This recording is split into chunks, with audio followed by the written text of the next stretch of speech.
explicar estos textos donde hablan de guerra y de destrucción. Oyó el Señor la voz de Israel, les entregó a los cananeos y ellos los destruyeron por completo a ellos y a sus ciudades.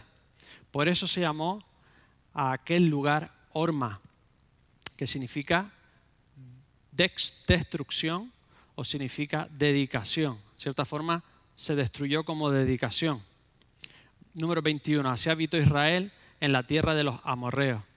Así que lo mataron a él, a sus hijos y a todo su pueblo. Versículo 25. Hasta que no le quedó remanente y tomaron posesión de su tierra. Mataron a todos, incluyendo mujeres y niños. Por si nos quedaba alguna duda, Deuteronomio 2:34 nos explica la misma batalla. En aquel tiempo tomamos todas las ciudades y exterminamos a hombres, mujeres y niños de cada ciudad. No dejamos ningún sobreviviente. ¿Cómo se te queda? ¿Cómo te queda? Sin ninguna explicación de estos textos, el papa ateo por excelencia, Richard Dawkins, utiliza este y otros textos para decir estas cosas. El Dios del Antiguo Testamento es posiblemente el personaje más desagradable de toda la ficción. Ya asume que es ficción, si es ficción porque le da tanta importancia, pero bueno. Celoso y orgulloso de ello, un mezquino fanático del control, injusto e implacable, un limpiador étnico, vengativo y sanguinario, un matón misógino, homofóbico, racista, infanticida, genocida, filicida, pestilente, megalómano, sadomasoquista, caprichosamente malévolo. Ahora sí, ¿cómo te has quedado?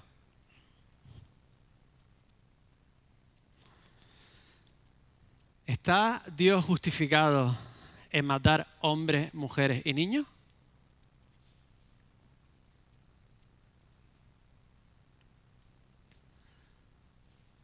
Le hacen esa pregunta a John Piper y contesta: rotundamente sí, lo hace continuamente en el mundo y no es injusto por ello.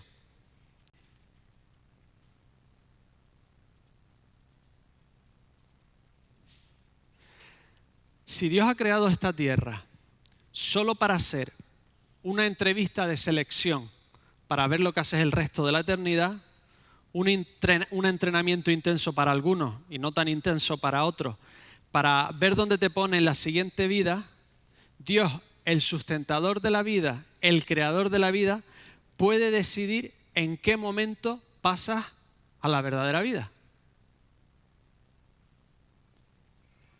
Si juzgas a Dios, lo tienes que juzgar porque es Dios. Y si es Dios y Él te ha creado y te sustenta, puede decidir cuándo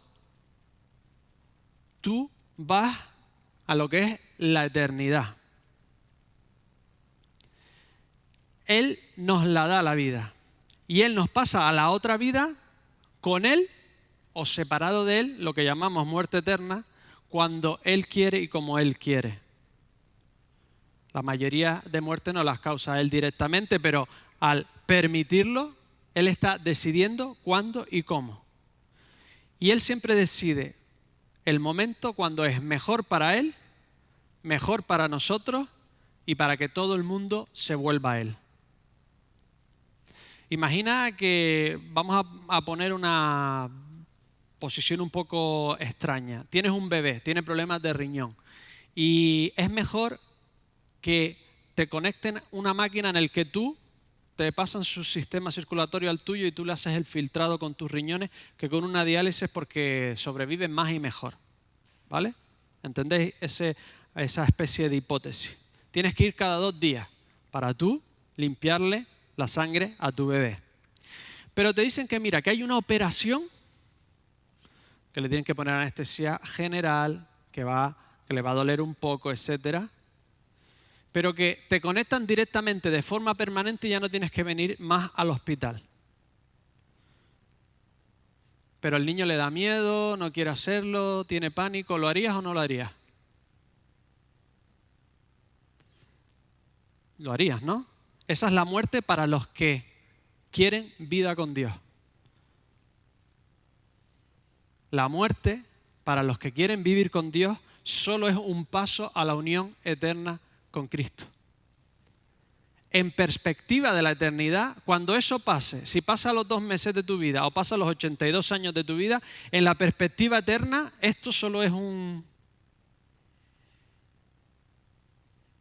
el primer paso a una eternidad enorme. Pero imagina que este niño está crecidito y que no quiere que le filtres más sangre, no quiere saber nada de una operación, de conectarte a ti con él toda la vida. ¿Serías demoníaco si respetas su opinión? ¿O lo obligarías siempre a venir y a hacer el proceso, a operarse, a conectarse contigo para siempre? No, ¿verdad? Dios ofrece vida eterna a aquellos que le aman. Y cómo y cuando abandonamos este mundo es prerrogativa divina. Solo Él decide. Solo Él tiene el botón de apagado y encendido a una vida mejor. Así que Dios decida juzgar y acabar con un pueblo tremendamente pervertido, tremendamente violento y brutal, es cosa de Dios. Frank Turek lo plantea así. La pregunta más difícil que nos hacen los ateos, desde en la Ilustración, antes no, porque el mundo era brutal y no se pensaba en eso 2 veces, pero desde la Ilustración la pregunta es, si Dios es bueno, ¿por qué no para la maldad? ¿Cuántas veces te han hecho esa pregunta? ¿Cuántas veces nos lo hemos preguntado nosotros? Si Dios es bueno, ¿por qué no para la maldad? Nos han machacado continuamente con la misma pregunta. Si Dios es bueno, ¿por qué permite la maldad? Y en el momento que lo hace, le decimos que ¿por qué lo hace? Richard Dawkins nos intenta hacer ver en su último libro que los cananitas eran un pueblo de Pocahontas en armonía con el medio ambiente y que vivían en paz. Os voy a demostrar que habían llegado a un grado de maldad tal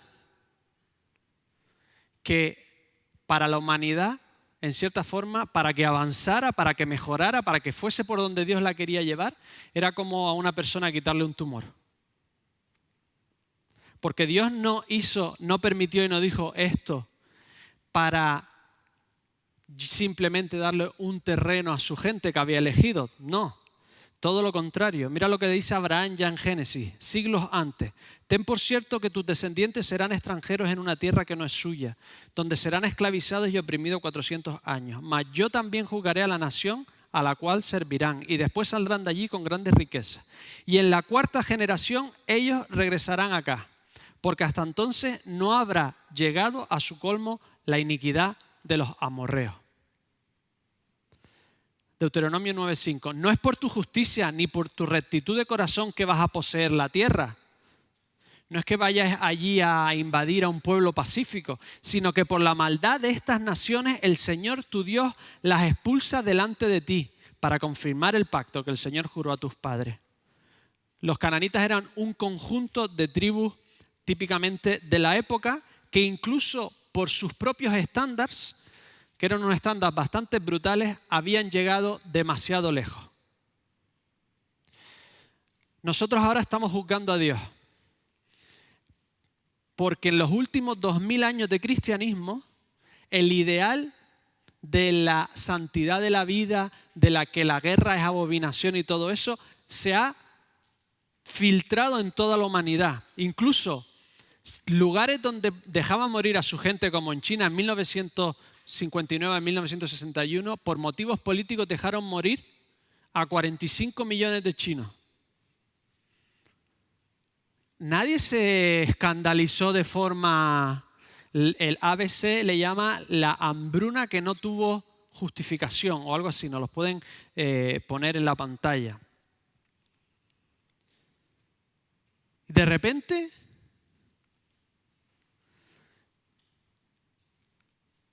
...2019, los chinos que hace unas décadas los dejaban morir se sienten con el derecho de tener un hospital, de que paren la producción. China parando la producción mundial porque se ven con derecho a tener valor en su vida. El ideal cristiano se ha filtrado en toda la humanidad. En esta época las cosas eran totalmente diferentes. Lo queremos juzgar desde nuestra perspectiva cuando llevamos 2000 años siendo influidos por el mensaje de Cristo. Pero si crees que el Talibán, Al-Qaeda, el Estado Islámico o el sistema brutal de castas indias es un poco retrógrada, la Alemania nazi era una guardería en comparación a Canaán. Posiblemente el gran pecado de Canaán, bien atestado arqueológicamente, era, sobre todo en la costa fenicia o Cartago, el sacrificio de niños. Tenían un dios que se llamaba Moloch. Os pondrán una imagen en algún momento. Era un dios que tenía un gran horno y unas manos de hierro normalmente. Algunos en diferentes sitios tenían unas cuerdas para que las manos se movieran y cayera el niño en el fuego o simplemente se abrazaban las manos. Calentaban el horno y allí sacrificaban niños. Plutarco relata, este autor griego, antes de que la estatua fuese llenada, se inundaba la zona con un fuerte ruido de flautas y tambores, de modo que los gritos y lamentos no alcanzaban los oídos de la multitud. Otro autor griego, Teodoro, también relata que los familiares tenían prohibido llorar y que cuando Agatocles derrotó a Cartago, los nobles cartagineses creyeron que habían disgustado a Moloch. Así que sustituyeron a los niños recién nacidos, la costumbre era normalmente los recién nacidos, una especie de aborto, los recién nacidos por sus propios hijos para el sacrificio. Intentaron compensar al Dios realizando el holocausto con 200 niños de las mejores familias ininterrumpidamente. Normalmente cogerían a los niños de las peores familias, llegando a sacrificar 300 en total. La gigantesca estatua de bronce estaba al rojo y las tropas que sitiaban la ciudad asistían al espectáculo desde las murallas exteriores que ya habían conquistado. Durante siglos, posiblemente milenias, habían sacrificado a sus hijos, siendo bebés o mayores, al dios Moloch. Además, según Deuteronomio 18, no deberían hacer Israel lo que ellos hacían, que era magia negra, ocultismo, no violar o acostarse con tu padre, con tu madre, con tu hijo, con tu hija, con tu nuera, con tu hermana, con tu hermano, con tu tío, con tu tía, con tu cuñada, con tu cuñado. Segunda de Reyes 14:24 nos dice que no prostituyesen a los hijos y a sus hijas en los templos que tenían los canaanitas. Cogían esclavos, niños o cogían a sus propios hijos y los ponían desde pequeños en los numerosos templos donde se practicaba toda clase de sexo, bestialismo e incesto. Porque sus dioses principales eran hermanos y tenían todo el rato incesto y bestialismo. Mientras más semen, más lluvia en la tierra. Mientras más sexo, más fertilidad. Y además, el Dios no solo era de la fertilidad, sino que era el Dios de la guerra a la misma vez. Así que no solo tenían unas prácticas de matar niños, algunas veces, por ejemplo, construían una muralla, entonces enterraban a niños en la muralla o jóvenes en la muralla, los enterraban para construir y que Dios protegiera las murallas o sus casas. No solo eso, sino que glorificaban la brutalidad en la guerra. El arqueólogo William Albright nos traduce un texto de una de las diosas de Canaán. Dice, la sangre era tan profunda que se metió en ella hasta las rodillas. No, hasta el cuello. Debajo de sus pies habían cabezas humanas. En un sensual disfrute decoraba su cabeza con cabezas colgando y su faja con manos cortadas. Su hígado se hinchó de risa y su corazón de felicidad.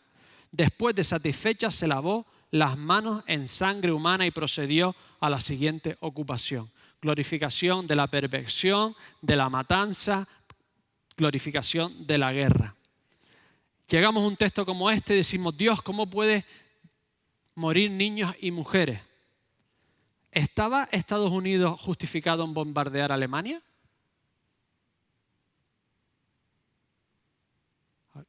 Algunos me dicen que sí. ¿No iban a morir mujeres y niños? 7.000 civiles murieron en Alemania. 7 millones. 7 millones. La inmensa mayoría, incluido Richard Dawkins, diría que sí estaban justificadas las tropas aliadas en bombardear Alemania, porque esos civiles eran los que construían los tanques en la fábrica, los campos de concentración, alimentaban a las tropas y engendrarían a los futuros soldados de las tropas nazis. Los aliados estaban justificados y nosotros preguntamos si Dios está justificado en juzgar a la humanidad. ¿Cómo nos atrevemos a juzgar al único que puede juzgarnos?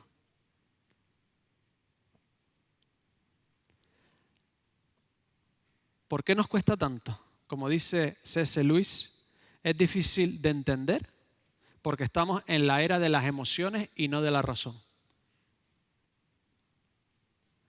Nos lleva más lo que nos hace sentir que lo que somos capaces de pensar.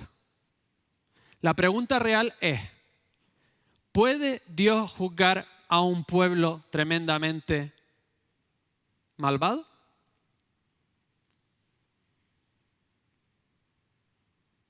La cosa es que Jesucristo dice lo mismo de ti y de mí.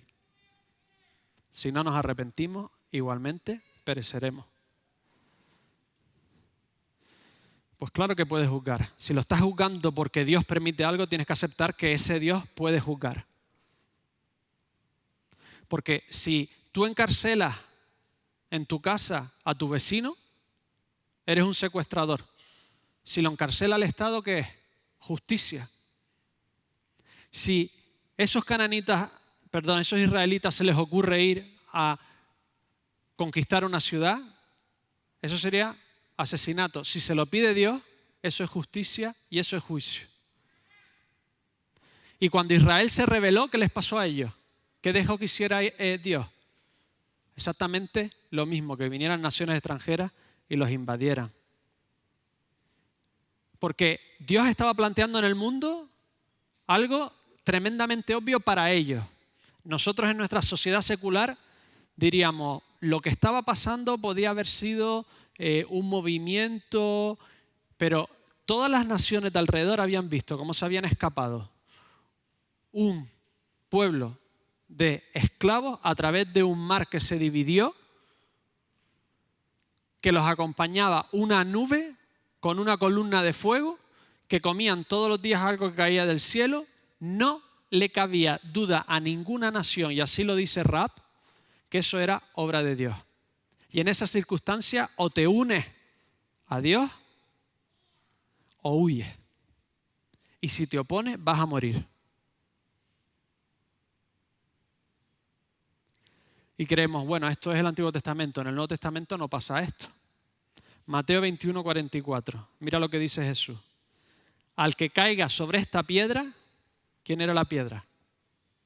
Jesús. Será hecho pedazo. Pero sobre quien ella caiga, lo esparcirá como polvo. O aceptas la solución divina de Jesús o pasarás a la historia, literalmente.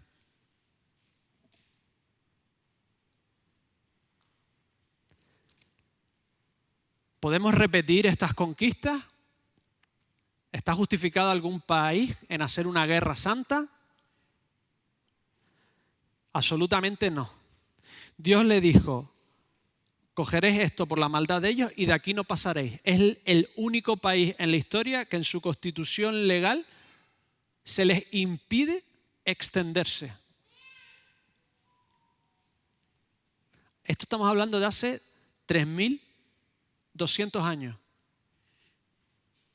Hace 70 años Alemania se expandió. ¿Alguien lo vio injusto? Cuando Inglaterra conquistó medio mundo, ¿alguien lo vio injusto? Cuando España conquistó otro medio mundo, se intentaron justificar. Hasta hace 70 años todo el mundo veía que si tú te podías extender, oye, yo me había extendido antes. Sería un poco como intentar justificar por qué compramos lo más barato.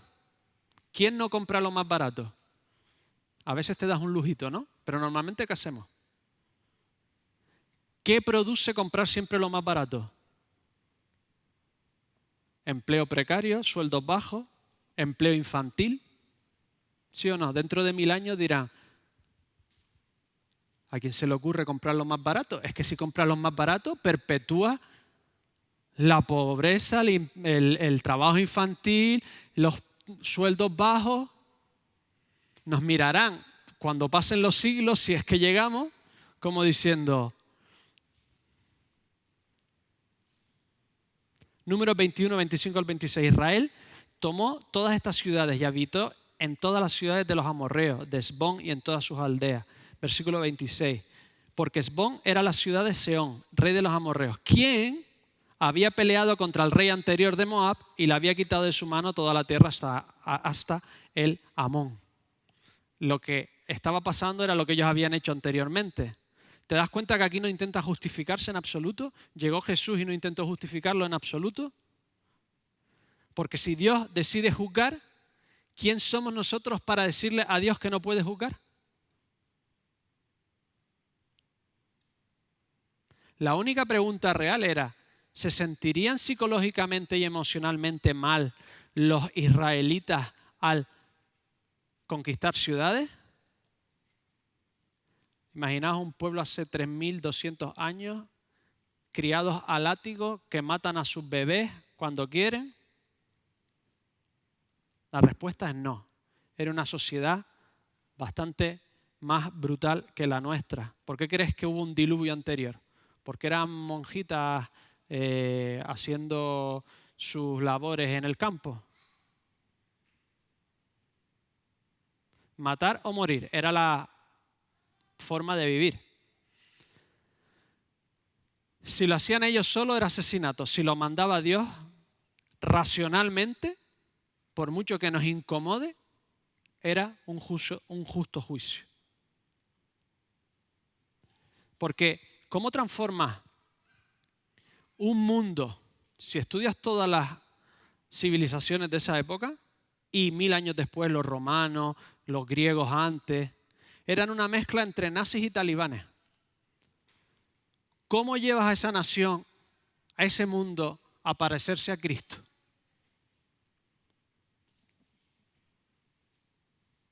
La conquista es el deseo de Dios de bendecir a todo el mundo. Y para bendecir a todo el mundo, a veces tienes que extirpar un tumor. Para sobrevivir, a veces tienes que quitar algo. Y a ese pueblo pecador lo vas mejorando poco a poco hasta llegar al ideal divino de paz, de cercanía de Dios, que Dios tiene para toda la humanidad y para el hombre. Y le da unas leyes para su época súper civilizadas, las más civilizadas de su época y de siglos después. Y le dice, tu misión es expulsarlos. Números 21:32. Y Moisés envió a reconocer a Jazer y tomaron sus villas y expulsaron a los amorreos que vivían vivían allí. Deuteronomio 4:38. Expulsando delante de ti las naciones más grandes y más poderosas que tú, para hacerte entrar y darte la tierra de ellos por heredad, como sucede hoy. Si os queréis unir, os unís. En Israel no había política de migración, no había límite. Todo el que se quería unir se unía. Ni por edad, ni por género, ni por trasfondo étnico, tú te podías unir a Israel y era la única nación en la que los derechos del extranjero eran igual que los derechos del israelita, exactamente igual. No ha existido otra nación igual. Si te quieres unir, te unes. Si te quieres ir, te vas. Si te opones a lo que Dios quiere hacer, serás destruido. Esa era la opción.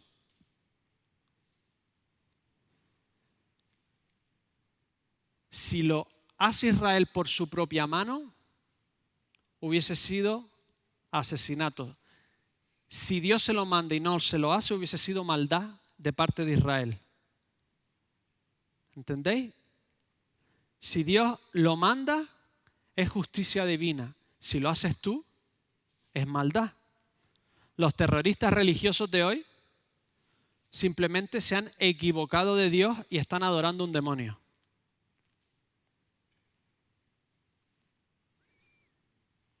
No hacer lo que los israelitas hicieron porque Dios se lo mandó hubiese sido pecado. Porque Dios es omnisciente. Yo no, Él sí. Él sabía si esas tribus se iban a arrepentir de alguna forma. ¿Tuvo Dios algún problema de que se arrepintiese Nínive? ¿Nínive se hizo judía? No, lo único que hizo es arrepentirse de su maldad y Dios no la destruyó. El problema era que la maldad ya había llegado al extremo y Dios era omnisciente y sabía que había a veces puntos de no retorno.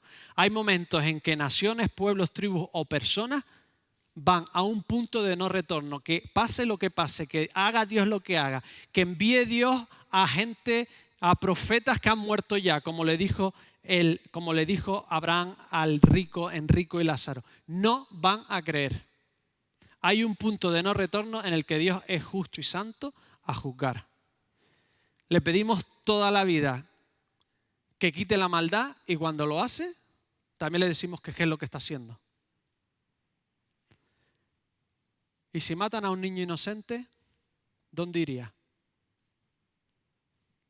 Al cielo. ¿Eso me justifica a mí a hacerlo yo? Voy a empezar a matar niños para que vayan todos al cielo. Algún loco lo ha hecho. No, porque yo no le puedo dar vida. Dios sí. Dios no solo justificado en crearnos y decidir a lo mejor que un día ya no tenemos más vida, sino que encima de crearnos nos da derecho a decidir si queremos estar para siempre con Él o sin Él. Así que poco a poco van ocupando la tierra, imponiéndose hasta llegar a tener la hegemonía en la zona para que estos pueblos fuesen dejando sus prácticas e imitando a Israel. Porque Dios no tenía ningún problema con los canaanitas que se arrepentían. Se arrepintió Rahab. ¿Rup de dónde era? Ruth, ¿de dónde era? Moabita, canaanita. El problema de Dios eran sus prácticas religiosas que pervertían toda su manera de vivir y pervirtieron a Israel por un milenio. Así que Dios está totalmente justificado. Pero los estudiosos empiezan a ver que posiblemente muchos de estos textos eran hipérboles guerreras de la época.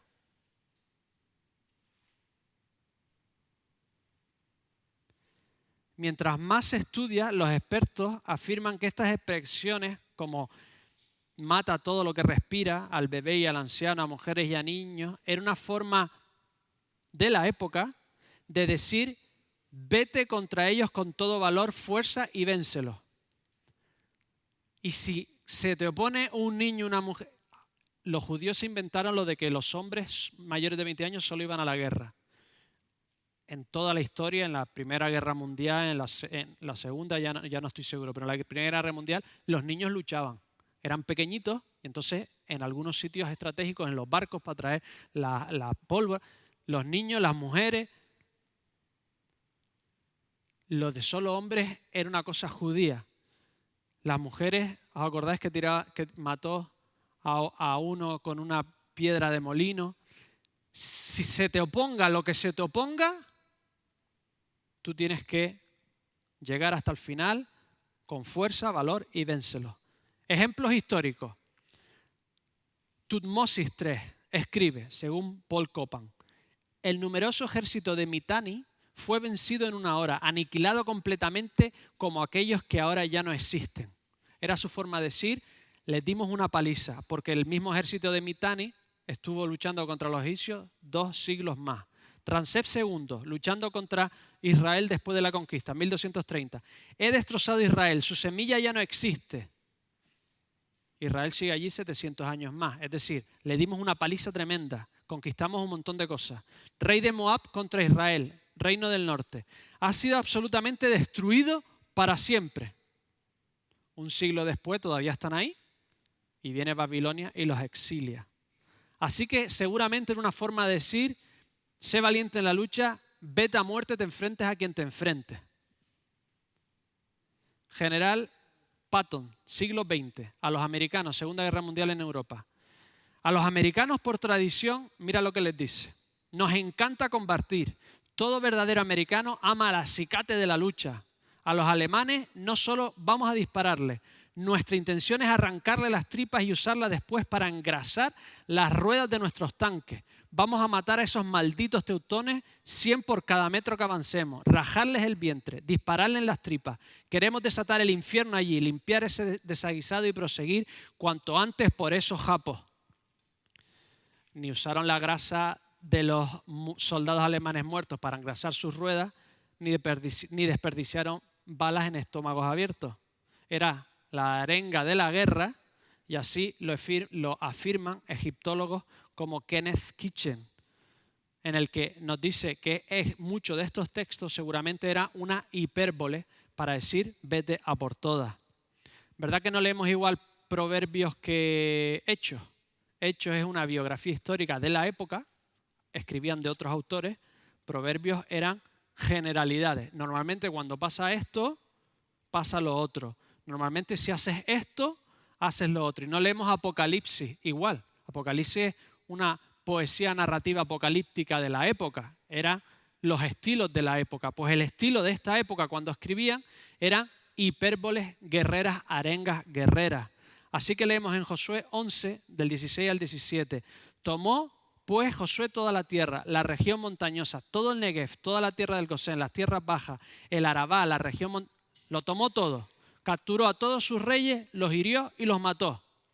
Capítulo 11. Capítulo 13. Tienes que conquistar esto y lo otro. Y aquel rey, o sea, ¿lo conquistó todo o no lo conquistó?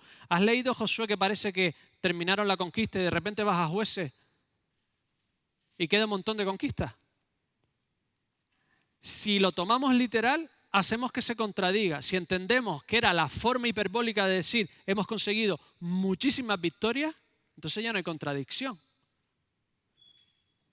Jueces 1:28. Y sucedió que cuando Israel se hizo fuerte, sometieron a los cananeos a trabajos forzados, pero no lo expulsaron totalmente.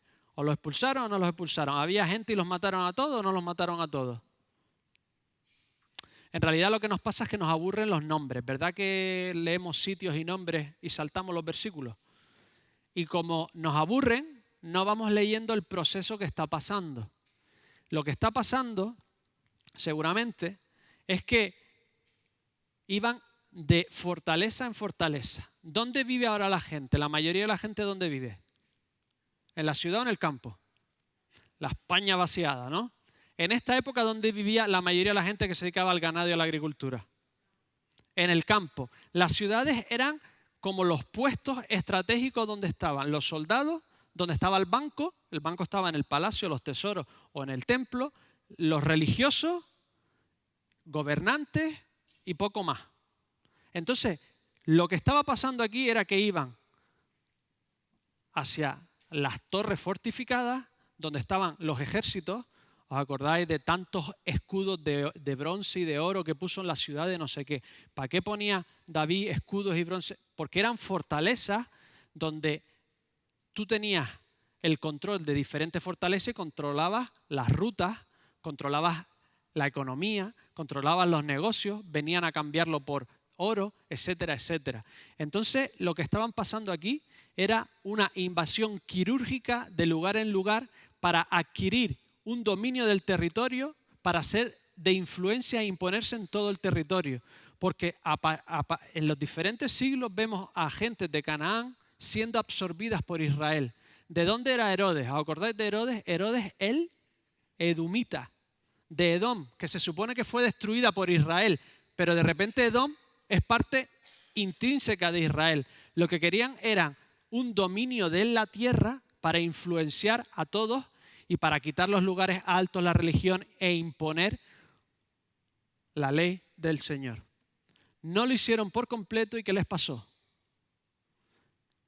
Que los lugares altos, la religión, sus prácticas, ¿y saben qué hizo Israel? Empezó a quemar niños. Empezó a quemar a Moloc, reyes, etcétera, etcétera. Así que lo que estudiamos no es una invasión total y destrucción, sino una campaña quirúrgica de fortaleza en fortaleza. Josué 4:29, y os di una tierra en que no habíais trabajado y ciudades que no habíais edificado y habitados en ellas, de viñas y olivares que no plantasteis coméis. O lo destruyó o se las quedaron para ocuparlas ellos. Pues destruirían las partes principales que les daba el dominio de la zona. Porque, por ejemplo, Horma, lo que hemos leído aquí, que significa destrucción según Ges, según Hess, War in the Hebrew Bible, dice que la destrucción podía ser de guerreros. ¿Que habría mujeres y niños dentro de las fortificaciones? Pues sí. Muchas veces peleaban y otras veces no. Y en una guerra, cuando hay una guerra, cuando se quema, se tira, etcétera, etcétera, pues cualquiera puede morir. Número 21-29. Ay de ti, Moab, destruido eres, oh pueblo de Quemos. Ha dado sus hijos como fugitivos. Podían huir. Y sus hijas a la cautividad. Dices tú, o sea, se quedaban sus hijas y las hacían esclavas. Sara le llamaba a Abraham Señor, como si fuese la esclava. ¿Pero quién mandaba? ¿Qué le dijo Sara a Abraham? Acuéstate con... más o menos lo que pasa hoy, ¿no? Estamos intentando luchar por algo que ya mi padre ya... Era una forma de hablar en la que seguramente lo que estaba pasando aquí era, ¿te podías coger de mujer a cananitas o no? Porque ahora de repente vas y sí puedes coger cananitas. Seguramente lo que está pasando es que está diciendo, aquellas que quieran adoptar tu forma de vida, con esta te puedes casar porque no podías violar. ¿Cuándo se ha violado en una guerra? Siempre. Los romanos violaban hombres, mujeres, niños, niñas. Era una forma, según Tom Holland, historiador de Oxford, una forma de imponer su superioridad. Violan gente en África, ¿verdad que sí? Los israelitas lo tenían totalmente prohibido. Eso no se podía hacer hace 3.200 años. Si querían, te tenías que casar y darle un mes de duelo. Algo tremendamente civilizado en esa época y en la nuestra. Lo que creo es que les estaba dando oportunidades para ser absorbidas en el nuevo gobierno, en la nueva nación. Algo que habían hecho sus padres, sus madres, sus hijos, sus hermanos. Una forma de quedarse en cierta forma con el vencedor. Y mira la sorpresa que nos brinda Hammurabi. Estoy terminando. Dice, pensad en qué os suena esto, a qué os suena esto, a qué parte de la conquista os suena esto. Dice, el código de Hammurabi era la ley de Babilonia y de las zonas de alrededor de Babilonia. Si conspiradores, pensar en espías, se encuentran en una casa de una tabernera, a veces eran prostíbulos, a veces no, y estos conspiradores no son capturados y entregados a la corte, la tabernera será ejecutada. ¿A qué os suena? Una tabernera que coge espías y no los entrega. Raab en Jericó. Los canarios no pronunciamos las terminaciones, así que lo estoy intentando para que me entendáis y me sale todo. Exactamente lo que no hizo Raab. En Jericó no entregó a los espías. Los hititas, está escrito que prohibieron después construir hostales o tabernas cerca de las murallas de la ciudad. Lo típico de estas fortalezas era tener el gobierno, la clase religiosa, el ejército, etcétera, etcétera.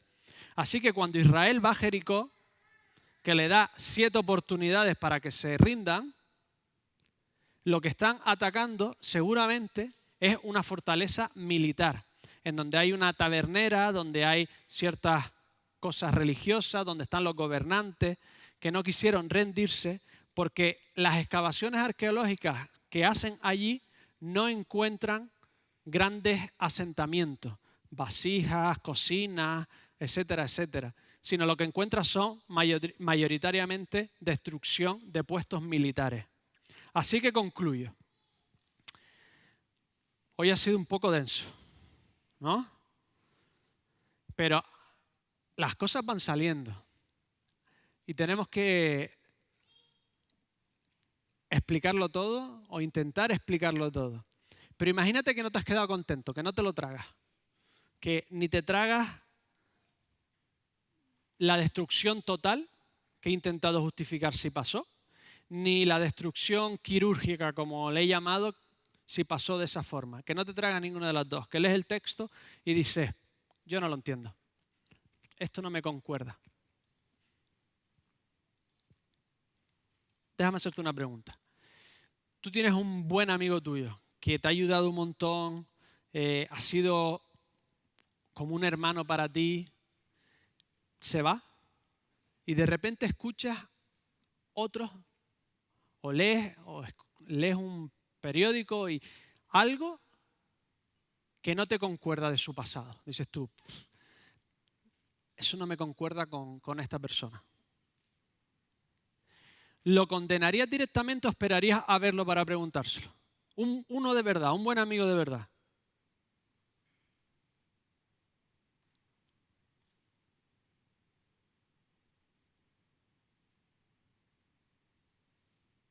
Lo segundo, ¿verdad? Los que hemos experimentado el amor y la paz de Jesucristo, entendamos o no entendamos, tendríamos que tener la cortesía de no tirarlo todo por la borda y esperar a que vuelva y preguntárselo. ¿Sí o no? Los que hemos disfrutado del amor de Jesucristo, deberíamos decir, mira, si es que lo tenemos que decir, no lo entiendo, pero ya me lo explicarás. Dios se hizo hombre en una época brutal de la historia, en el que cuando eras acusado de rebelión, sin necesidad de pruebas, sin necesidad de testigos, sin encontrarte un arsenal, sin un ejército, sin una sola muerte romana, sin disturbios, sin una acumulación de riquezas para la causa, sin discursos difamatorios contra Roma, por una sola acusación, eras torturado y crucificado, ejecutado en una cruz. ¿Para qué? Para que el mensaje de amor y paz no solo transformara el mundo, sino el corazón de todos los que miran a Jesús. Y hoy vemos la guerra como una abominación, porque el ideal de Dios es la paz eterna con Él y con todos nosotros. Y Jesucristo en la cruz cambió el mundo y lo está cambiando y lo sigue cambiando, pero más importante, está cambiando nuestros corazones. Porque Dios se subió a una cruz para darnos una amnistía total, ponernos en paz con Dios, al que le habíamos declarado la guerra y queríamos matar para asaltar su reino, esta tierra, y adueñarnos del mundo y de nuestras almas. Jesús es ese amigo que se entregó por nosotros.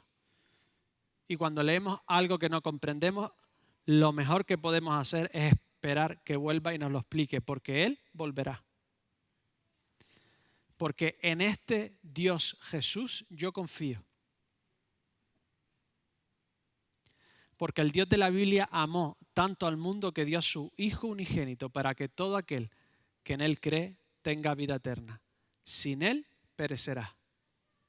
Oremos.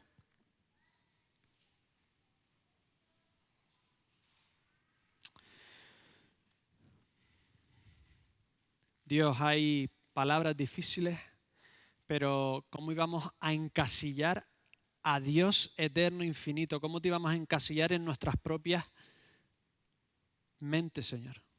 ¿Cómo íbamos a decidir lo que tú tendrías que hacer o no hacer? En el fondo no queremos ser juzgados por ti. En el fondo queremos ser autónomos, dueños de nosotros mismos, sin tener que responder a nadie.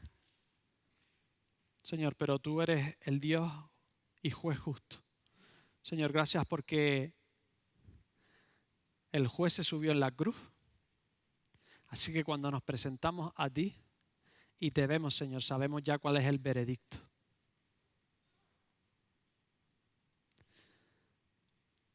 Dios, cuando un niño muere, cuando una persona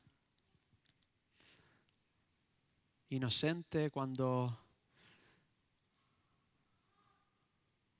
alguien te ama, Señor, va a estar en la eternidad contigo. Ayúdanos a confiar en ti y a darnos cuenta de que nuestro final será trágico si no aceptamos lo que tú has hecho por nosotros. Señor, tú has dicho que juzgarás a este mundo y todo aquel que no cree en ti perecerá. Señor, gracias por retrasar tu venida por amor y por paciencia.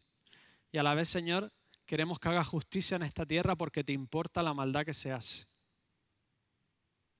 Señor, ayúdanos a pedirte que vengas y que hagas justicia y a la vez ayúdanos a saber que cuando la haces tú eres justo y eres amante.